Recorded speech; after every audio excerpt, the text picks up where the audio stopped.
but let us do a quick recap. These are, summary of some of the gifts: apostles, prophets, teachers, miracles, healing, helps, government, tongues, interpretation of tongues, faith, wisdom, ministry, exhortation, etc. There are more, but these are basically the ones that are written in the Bible. Right? Going down the line, Jesus says, these are the signs that are going to follow those that believe. The people who believe in Jesus, this is going to happen to you. You're going to cast out devil. You're going to speak in new tongues. You're going to take up serpents. No deadly drink going to harm you. You're going to lay your hand on the sick, and the sick is going to recover. Jesus said that's what Christian is going to do. People who believe. So either you believe in Jesus or you don't. Because you don't see it happening in the church, you just say, I don't believe it. Well, it's either you believe what Jesus said or you believe what you see happening around you. I believe what Jesus said over what is happening around me, because Jesus never tells lies. So, Jerome, 1 minute. New tongue and unknown tongue is two different things or the same thing? Yeah, with new tongues. God did say in the Old Testament, I will speak to them in a new tongue. Alright?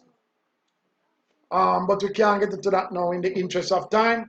Christ said the works that he does, we will do them also, which is signs and wonders. Jesus said, I didn't say. I believe what Jesus says.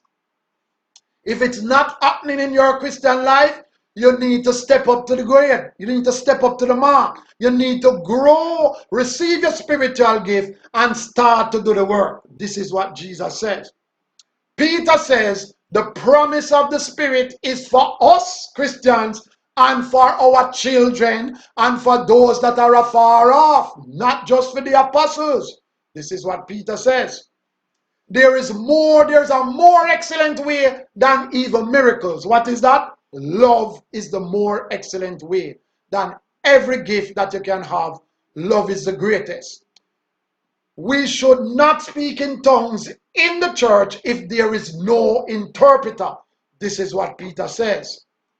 Paul prefers if we prophesy than speak in tongues. We need people to understand, not to give them a mystery and them wonder what is he saying and them can't get to understand. This is what Paul says.